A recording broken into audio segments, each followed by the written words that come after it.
What's going on, guys? Today's video is absolute madness. We have Erling Haaland to Real Madrid becoming a real discussion. Pep Guardiola's future at Manchester City creating a domino effect. Real Madrid already in full coaching chaos. Zidane, Klopp, and Mourinho all linked behind the scenes. PSG preparing a serious move for Enzo Fernández. And Manchester City once again robbing the market with a bargain signing. This is not TikTok rumors. This is based on real reports, real quotes, and real insiders.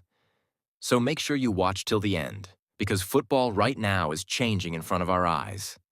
Let's start with the biggest bombshell of them all. Haaland to Real Madrid. This sounds fake, but it's real, let's be honest. For years, people laughed at this idea. Haaland will never leave City. City won't sell.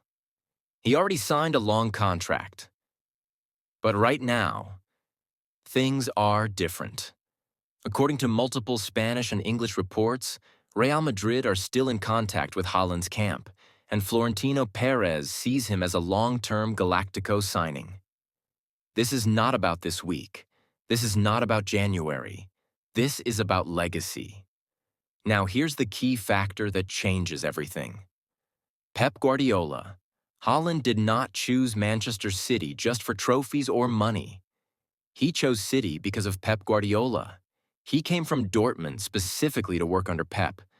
And we've heard the same thing recently from other City signings.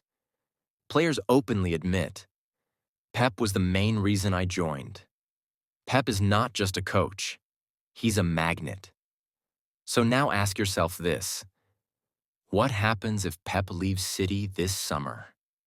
Suddenly, the project feels different. The future feels uncertain, and big players start thinking about their next chapter. And Haaland has always been clear about one thing. His father said it himself before Erling even signed for City. Manchester City is a great beginning, but my son wants to build his legacy by playing in different leagues. That quote matters. Because to become truly legendary, you don't just dominate one league. You conquer Germany, England, Spain, and clubs like Real Madrid give you that immortality. Now imagine this scenario. Mbappé and Haaland together at Real Madrid. It would either be completely unstoppable or a total disaster. There is no in-between. Two superstars, two egos, two systems that need freedom.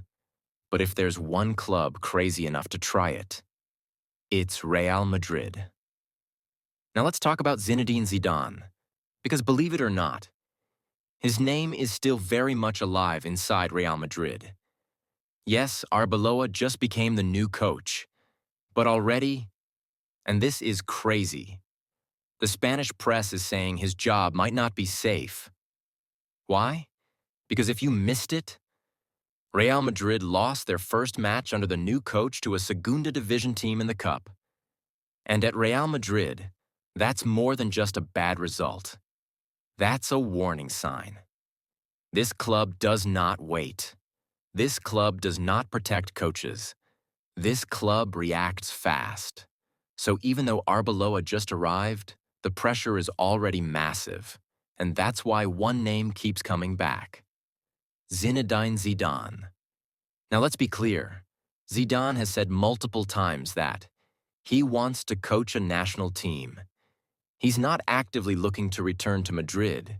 He doesn't want to go backwards in his career. But football, especially at Real Madrid, is never that simple.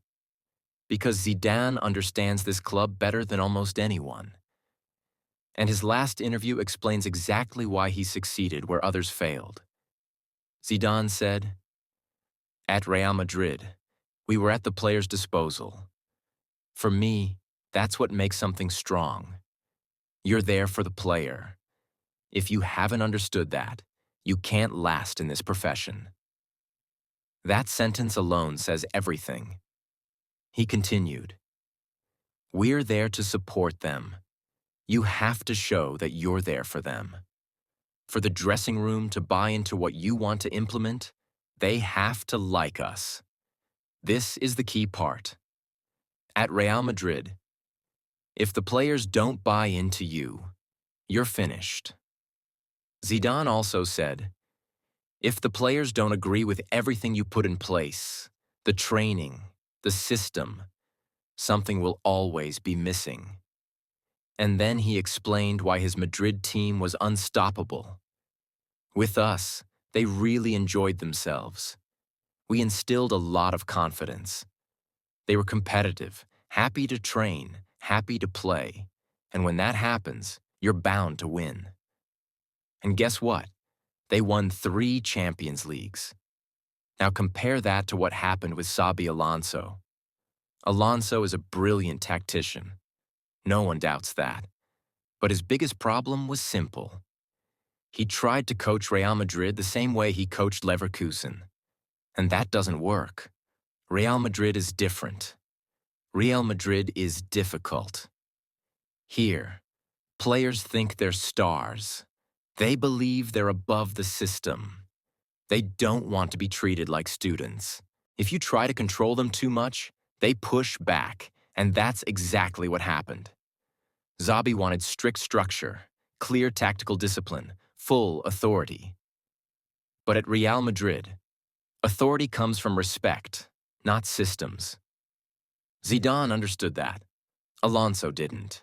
And that's why, even if Zidane doesn't want the job right now, his shadow is still over Real Madrid.